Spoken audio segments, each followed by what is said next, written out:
തെറ്റായ മദ്യനയം തിരുത്തണമെന്ന ഗാന്ധി ദർശൻ വേദി. മുഴുനീള അഴിമതിയും ഭീകരമായ പാരിസ്ഥിതിക പ്രത്യാഘാതവും കടുത്ത കുടിവെള്ള പ്രശ്നവും ഉണ്ടാക്കുന്നതാണ് പാലക്കാട് എലപ്പുള്ളി പഞ്ചായത്തിൽ ബ്രൂവറിയും ഡിസ്റ്റിലറിയും സ്ഥാപിക്കാനുള്ള LDF സർക്കാരിന്റെ തീരുമാനമെന്ന് കേരള പ്രദേശ് ഗാന്ധി ദർശൻ വേദി പാലക്കാട് ജില്ലാ കമ്മിറ്റി സംഘടിപ്പിച്ച പ്രതിഷേധ ഗാന്ധി സദസ് അഭിപ്രായപ്പെട്ടു. കേരളത്തിൽ ബ്രൂവറികളോ ഡിസ്റ്റിലറികളോ സ്ഥാപിക്കാൻ അനുമതി നൽകേണ്ടെന്ന നൂറ്റാണ്ടുകാലത്തെ നയപരമായ തീരുമാനമാണ്. മധ്യപ്രദേശ് ആസ്ഥാനമായി പ്രവർത്തിക്കുന്ന ഒയാസിസ് എന്ന സ്വകാര്യ കമ്പനിക്ക് വേണ്ടി LDF സർക്കാർ അട്ടിമറിച്ചത് എന്ന് ഗാന്ധി സദസ് ആരോപിച്ചു.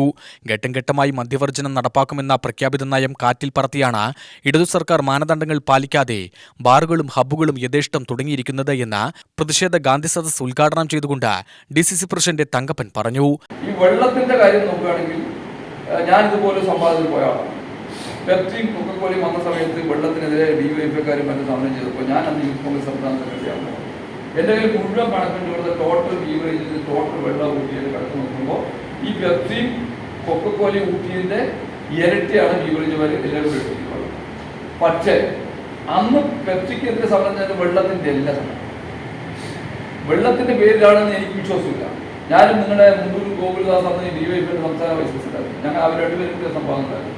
അപ്പോൾ അന്ന് കൃഷ്ണൻകുട്ടി വെള്ളം കൊടുക്കുന്ന സമയത്ത് അത് ഈ പെപ്സിക്ക് വേണ്ടി കൊക്കക്കോലയ്ക്കെതിരെയുള്ള സമരമല്ലേ, അത് രണ്ട് ഇന്റർനാഷണൽ കമ്പനികൾ. ഗാന്ധി ദർശൻ വേദി ജില്ലാ ചെയർമാൻ ഡോക്ടർ PP വിജയകുമാർ അധ്യക്ഷത വഹിച്ചു. KPCC സെക്രട്ടറി PV രാജേഷ് മുഖ്യപ്രഭാഷണം നടത്തി. Professor M Unnikrishnan, A Mohanadas എന്നിവർ പ്രസംഗിച്ചു. UTV news Palakkad.